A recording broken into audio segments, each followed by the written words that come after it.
ಧಾರವಾಡ ಜಿಲ್ಲೆಯ ಕಲಘಟಗಿ ತಾಲೂಕಿನಲ್ಲಿ ದೇಶದ ಬೆನ್ನೆಲುಬಾಗಿರುವ ರೈತರಿಗೆ ಬೆಳೆ ವಿಮಾ ಕಂಪನಿಯವರು ಮೋಸ ಮಾಡಿದ್ದಾರೆ ಎನ್ನುವ ಆರೋಪ ಕೇಳಿಬರುತ್ತದೆ.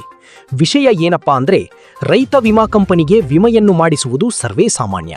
ಆದರೆ ವಿಮೆ ಕಂಪನಿಯವರು ಏಜೆಂಟರ ಮುಖಾಂತರ ಬಂದಂತ ರೈತರಿಗೆ ಮಾತ್ರ ಬೆಳೆ ವಿಮೆಯನ್ನು ಮಂಜೂರು ಮಾಡುತ್ತಿದ್ದಾರೆ. ಈ ಏಜೆಂಟರುಗಳು ರೈತರಿಗೆ ಬಂದಂತಹ ದುಡ್ಡಿನಲ್ಲಿ ಅರ್ಧ ನಮಗೆ ನೀಡಬೇಕೆನ್ನುವ ಆರೋಪವನ್ನು ಕಲಘಟಗಿ ರೈತರು ನೋವಿನಿಂದ ಹೇಳಿದ್ದಾರೆ. ಈ ವಿಷಯವನ್ನು ಗಮನಕ್ಕೆ ತಂದರೂ ಕೂಡ ಯಾವುದೇ ಪ್ರಯೋಜನ ಆಗಿಲ್ಲ ಎಂದು ಬೇಸರ ವ್ಯಕ್ತಪಡಿಸಿದ್ದಾರೆ. ಏಜೆಂಟರ ಮುಖಾಂತರ ಹೋಗದೇ ಇರುವ ರೈತರಿಗೆ ವಿಮೆಯ ದುಡ್ಡು ಬಂದಿರುವುದೇ ಇಲ್ಲ. ರೈತರಿಗೆ ಆಗುತ್ತಿರುವ ಅನ್ಯಾಯವನ್ನು ಕಲಘಟಗಿ ತಾಲೂಕಿನ ಶ್ರೀರಾಮ ಸೇನೆಯ ಮುಖ್ಯಸ್ಥ ಪರಶುರಾಮ ಅವರು ಖಂಡಿಸಿದ್ದಾರೆ ಹಾಗೂ ಅವರಿಗೆ ನ್ಯಾಯ ಕೊಡಿಸುವುದಾಗಿ ಭರವಸೆಯನ್ನು ನೀಡಿದ್ದಾರೆ. ಬಸವರಾಜ್ ತೋಟಗೇರ್, ಕರಾಳ ಸತ್ಯ ನ್ಯೂಸ್, ಕಲಘಟಗಿ. ತುಂಬಾಕತ್ತ ನಮ್ಗೆ ₹1 ಬಂದೇ ಇಲ್ರಿ ಗೌಡ್ರ ಅಂತ ಹೇಳ್ತಾನ. ಇದ್ರ ಗತಿ ಏನು? ಇದನ್ನ ಯಾರು ನುಂಗಿ ನೀರು ಕುಡಿಯಾಕತ್ತಾರ? ನನಗನಿಸ್ತೈತಿ ಇವ್ರು 4 ದಿನ 8 ದಿನ ಟೈಮ್ ಕೊಡ್ರಿ, ನಮಗೆ ಟೈಮ್ ಕೊಡ್ರಿ, ಕೊಡ್ತೇವೆ ಅನ್ನಕ ಇವರು ಎಲ್ಲಿದ್ರ ಭಾಗಿಗಳದಾರು ಅಂತ ನನಗೆ ಅನ್ಸಕತ್ತೈತಿ.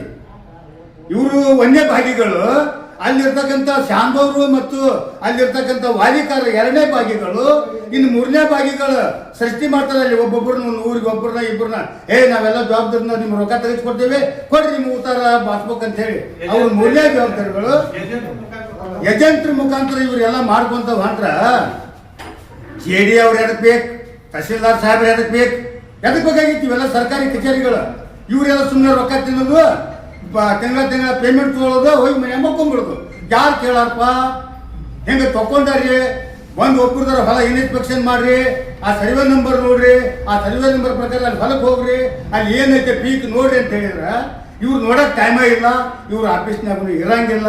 ದಯವಿಟ್ಟು ನೀವು ಇದನ್ನ ಮನೆ ಮಾಡ್ಕೊಂತ ಹೊಂಟ್ರಿ ಅಂತೇಳಿ ಅಂದ್ರ ನಿಮ್ಮ ಆಫೀಸಿನ ಮುಂದೆ ನಾವು ಪೆಂಡಲ್ ಹಾಕಿ ಉಗ್ರ ಹೋರಾಟ ಮಾಡ್ಬೇಕಾಗ್ತೈತಿ. ದಯವಿಟ್ಟು ನಮ್ಗೆ AD ಸಾಹೇಬರಲ್ಲಿ ವಿನಂತಿ ಮಾಡ್ಕೊಂತೀನಿ, ಇದನ್ನ ಇಮ್ಮಿಡಿಯೇಟ್ಲಿ ನಮಗ ಏನ್ ಸಂಬಂಧಪಟ್ಟ ಅದಕ್ಕೆ ಇದರವಲ್ಲ ಕಾಗದ ಪತ್ರಗಳನ್ನ ನಮಗೆ ಒದಗಿಸ್ಬೇಕು.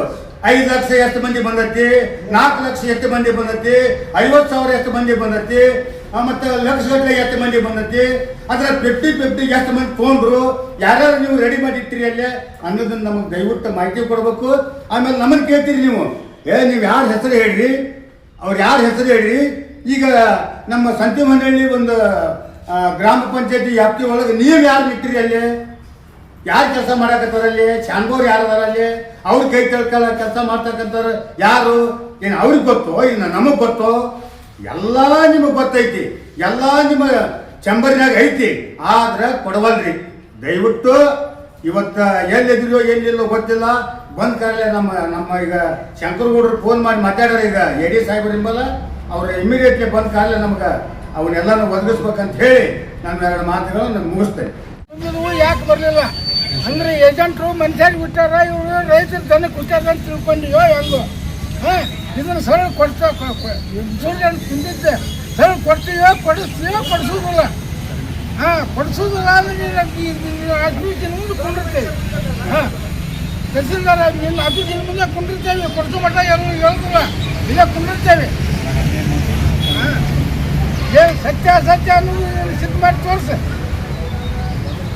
ಇಲ್ಲ ಅಂತಂದ್ರೆ ಬಿಡುದಿಲ್ಲ. ಈಗ ರೈತರಿಗೆ ಭಾಳ ನೋವಾಗೈತ್ರಿ. ನಾವು ಒಬ್ಬ ರೈತನ ಮಗ ಹೇಳಾಕುಂತೀನಿ, ಇಂಥ ಎಲ್ಲ ಏಜ್ ಆದಂಥ ರೈತರು, ವಯಸ್ಸಾದಂಥ ರೈತರು ಇನ್ಶೂರೆನ್ಸ್ ಭಾಳ ತುಂಬ್ಯಾರ. ತುಂಬಿದವ್ರಿಗೆ ಯಾರಿಗೂ ಇನ್ಶೂರೆನ್ಸ್ ಬಂದಿಲ್ಲ.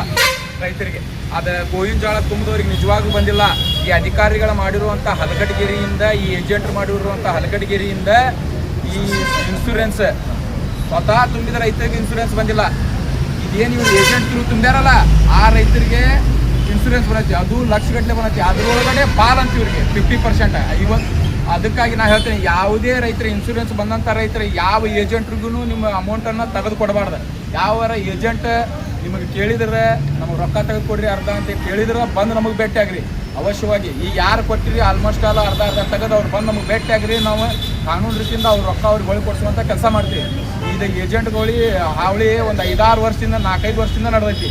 ಇದ್ರ ಬಗ್ಗೆ ಯಾವ ಅಧಿಕಾರಿಗಳೂ ಗಮನ ಹರಿಸಾಕುಂತಿಲ್ಲ, ಏನಿಲ್ಲ. ನಾವು ತಹಸೀಲ್ದಾರ್ ಕಚೇರಿ ಅಡ್ಡಾಡಿದ್ವಿ, AD ಕಚೇರಿ ಅಡ್ಡಾಡಿದ್ವಿ, ಕೃಷಿ ಇಲಾಖೆ ಅಡ್ಡಾಡಿದ್ವಿ, ಧಾರವಾಡ ಅಡ್ಡಾಡಿದ್ವಿ, ಏನಿಲ್ಲ. ನಾಳೆ ನಾವು ನಿರಂತರ ಹೋರಾಟ ಹಮ್ಮಿಕೊಂಡು ತಹಸೀಲ್ದಾರ್ ಕಚೇರಿ ಅದ್ರ ಕಡೆ ನಾವು ಪೆಂಡಲ್ ಹೊಡ್ಕೊಂಡು ಎಲ್ಲ ರೈತರು, ಇದಷ್ಟೆಲ್ಲ ನಮ್ಮ ತಾಲೂಕಿನದಂತ ಇತರೆ ತಾಲೂಕಿನ ರೈತರು ಬಂದು ನಾವಲ್ಲಿ ನಿರಂತರ ಹೋರಾಟಕ್ಕೆ ಕುಂದ್ರೋರ್ದೇವಿ. ನಾಳೆ ಕುಂದಿರ್ತೀವಿ. ಇದು ಸತ್ಯ. ಈಗ ನಮ್ಮ ರೈತರಿಗೆ ಭಾಳ ಅನ್ಯಾಯ ಆಗೈತಿ, ನಮ್ಗೆ ನ್ಯಾಯ ಬೇಕೇ ಬೇಕಂತೇಳಿ ನಾವು ಕುಂತೀವಿ.